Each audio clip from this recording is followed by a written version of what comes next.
Sud Radio Parlons Vrai chez Bourdin, 10h30, 12h30, Jean-Jacques Bourdin.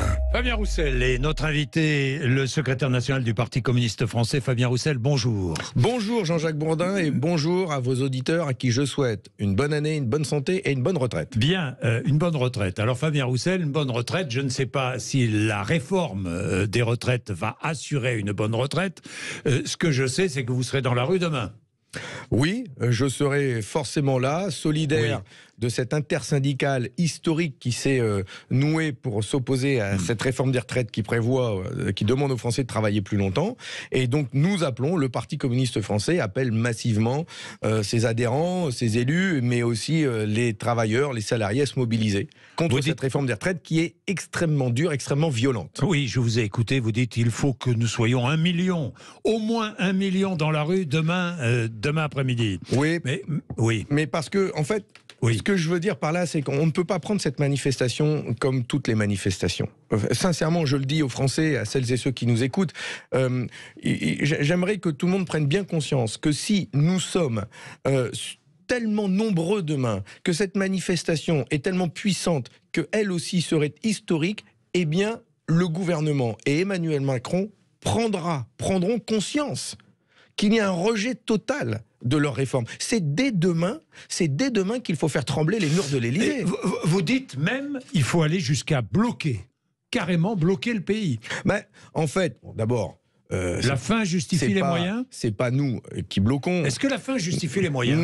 Non. Ça fait longtemps que je refuse cette formule et que je n'y adhère pas. Mais en fait, c'est le gouvernement qui a fait le choix de la brutalité et quelque part de bloquer les débats. Le gouvernement utilise, tout le monde maintenant connaît le 49.3, mais maintenant les Français vont connaître le 47.1. C'est un article de la Constitution française qui permet donc d'utiliser un projet de loi de finances de la sécurité sociale pour faire passer une réforme des retraites qui est fondamentale, qui mériterait un texte de loi, qui mériterait d'avoir le temps du débat. Eh bien le 47-1, lui, oblige, contraint nos débats.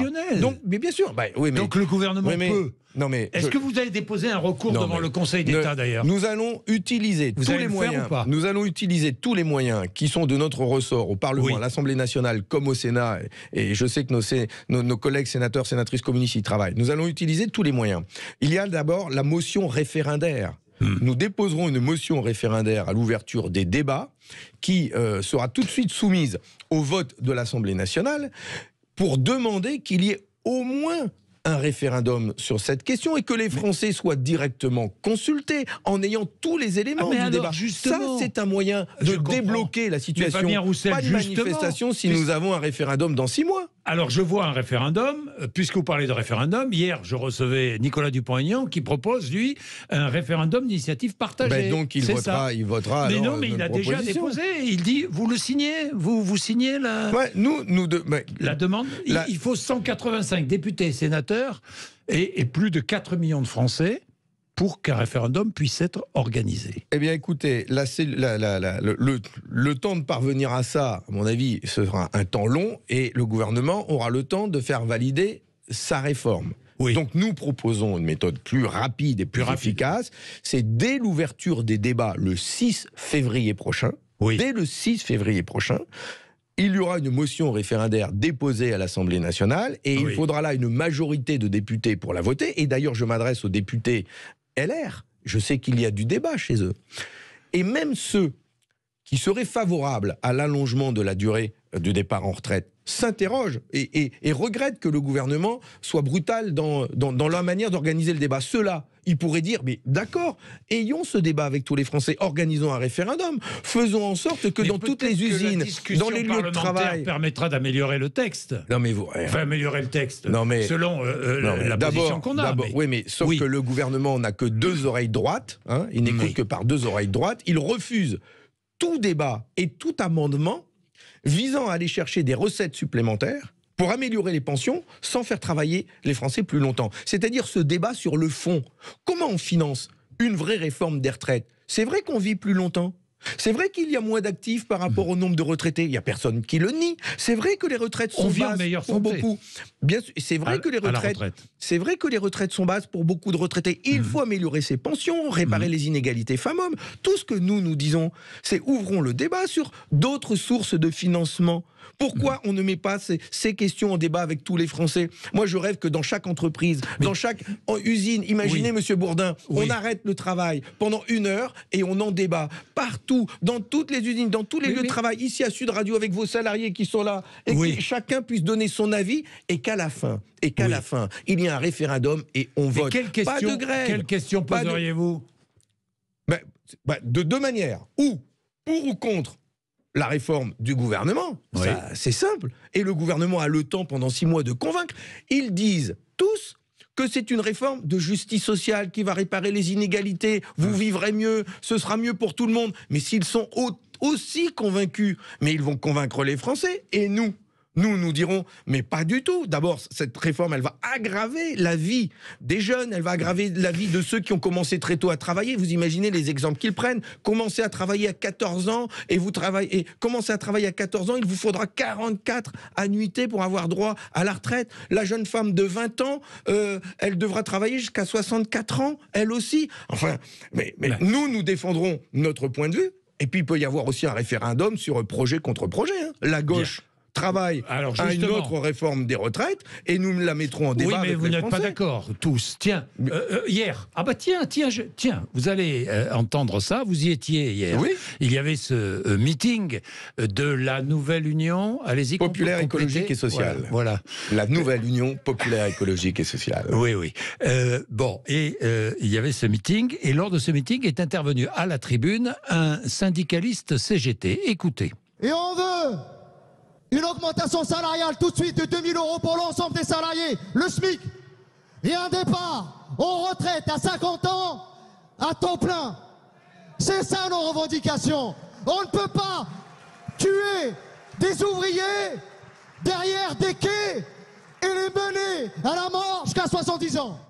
Retraite à 50 ans, un SMIC à 2 000 €, c'est ça, ce sont les revendications. Mais vous auriez dû passer l'intégralité de son intervention, ou en tout cas ce qu'il a dit avant. Cet homme qui travaille à Géodis et qui est sur les quais à décharger les camions dans le fret, le transport des marchandises.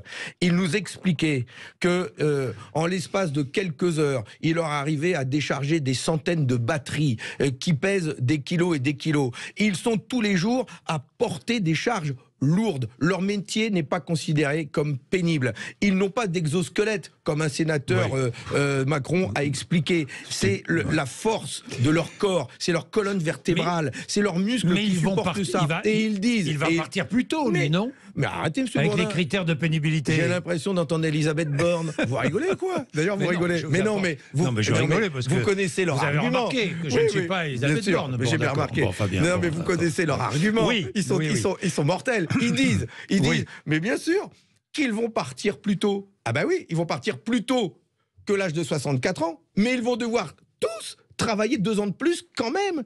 Donc ils vont partir plus tôt par rapport à l'allongement de l'âge de départ en retraite qu'ils ont organisé. Donc bien sûr que ceux qui seront considérés, d'abord il faudra être considérés comme métier pénible. Ils ont réduit les critères de la pénibilité, de une. En 2018. Donc, déjà, il faudra être considéré comme métier pénible, de une. Et de deux, tous, ils demandent à tout le monde de travailler plus longtemps, dont ceux-là. Alors moi, je veux bien que l'allongement de la durée de la vie existe et qu'aujourd'hui, l'espérance de vie... Et qu'on vive mieux, et qu'on est en meilleure santé à la retraite qu'avant. Est-ce qu'un être humain est capable, pendant 44 ans, de porter des charges lourdes, de travailler dans le bâtiment, de travailler de nuit, d'enseigner tout simplement. Mais prenons l'exemple des enseignants. Prenons l'exemple de ceux qui ont un bac plus 4 ou un bac plus 5 et qui commencent à travailler à 23-24 ans. Ajoutez-leur 43 annuités derrière. Ils travaillent jusqu'à quel âge? 67 ans. Vous voulez que vos petits-enfants, monsieur Bourdin, aient des instituteurs, des institutrices qui tournent entre 68 et 70 ans? Mais c'est quoi la France que l'on veut construire? C'est la France du tiers-monde? C'est une France à deux vitesses, avec des millionnaires au gouvernement qui, eux, se capitalisent des assurances-vie et qui pourront partir en retraite quand ils vont parce qu'ils auront 1 million sur leur compte en banque, et puis les prolos qui travaillent jusqu'à Teuteur. Alors, Fabien Roussel, quelques questions. Réponse brève, si vous pouvez, je sais que vous pouvez. Je vais aller bref. Mais évidemment, vous serez derrière les syndicats demain, vous ne serez pas avec la France Insoumise samedi. Vous dites c'est une affaire, cette mobilisation, c'est une affaire syndicale, avant d'être une affaire politique. La mobilisation contre la réforme des retraites se jouera et au Parlement et dans la rue. Au Parlement, les organisations syndicales comptent sur nous pour défendre des amendements montrant que d'autres choix sont possibles. Et nous faisons confiance à l'intersyndicale pour organiser le calendrier de la mobilisation. On ne mélange pas. Ben non, chacun son rôle. Et d'ailleurs, ce sont les organisations syndicales qui ont des délégués dans chaque entreprise. Donc vous ne et serez qui organisent pas le 21, les départs. vous ne serez pas le 21 avec LFI. Non, parce que, bon, ça c'est mon avis, c'est l'avis du Parti communiste français, et on n'est pas les seuls à dire ça, mais comme dans cette période de haute intensité, où on a besoin d'être très très très nombreux, dès le 19, et peut-être la semaine d'après pour la deuxième manifestation, si le gouvernement n'a pas entendu la colère s'exprimer, eh bien nous disons qu'il faut concentrer nos efforts sur le calendrier des organisations syndicales. J'ai une autre question, pourquoi traitez-vous Sandrine Rousseau de fléministe? Ah non, alors là... Ah non, c'est pas vous? Ah non. Ah pardon. Non, ah non, pas du tout. Je me permets féministe, c'est... Non, d'abord, je voudrais m'excuser d'avoir emprunté un mot à Haroun, un humoriste que j'adore, que je suis allé voir en spectacle, et il fait un sketch sur les fléministes, c'est-à-dire ceux qui ont de la flemme, et voilà. Et donc, comme on m'a interrogé sur le droit à la paresse, j'ai dit, je ne suis pas de la tendance des fléministes, mais en aucune, d'ailleurs, je ne citais personne. C'est amusant, et c'est amusant. Si Sandrine Rousseau le prenait pour elle, je ne vois pas pourquoi d'ailleurs elle le prendrait pour elle. Parce qu'elle fait l'éloge de la paresse.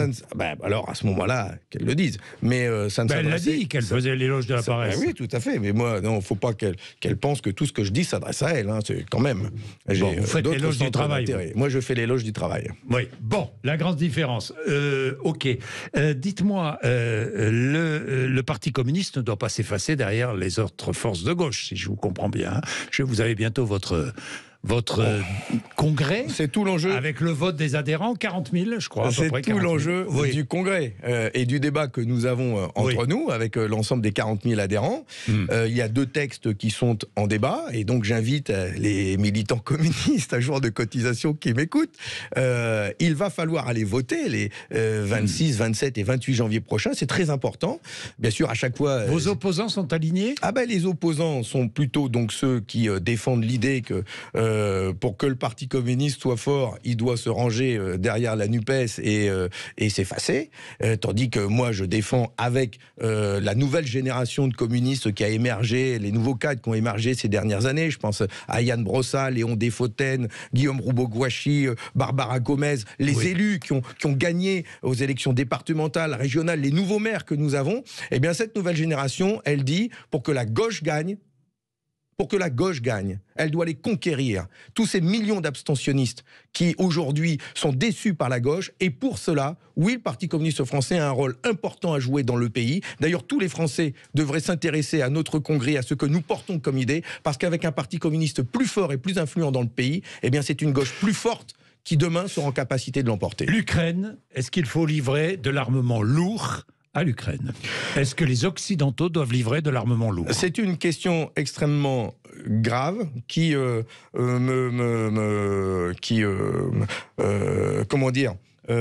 nécessite là aujourd'hui que l'on y travaille, parce que je suis préoccupé par les chemins, par l'escalade de la guerre en Ukraine. Ça me préoccupe beaucoup, d'abord parce que nous avons un devoir de solidarité vis-à-vis de l'Ukraine agressée, d'une part, et de l'autre côté, l'OTAN dit depuis le début qu'il ne s'agit pas de devenir belligérant, nous ne sommes pas en guerre contre la Russie, et il faut éviter l'engrenage. Or, le choix de livrer des armes lourdes, des chars Leclerc notamment, c'est lever ce tabou, et c'est un pas supplémentaire vers l'escalade. Or, ce que nous disons, nous, justement, le Parti communiste français, qui avons toujours défendu d'abord d'emprunter les voies de la paix, les chemins de la paix, plutôt que celles des armes et des bombes, nous disons... Là, les chemins de la paix sont bouchés, vous le savez, aujourd'hui. Mais est-ce qu'on les débouche à coup de Charles Leclerc ?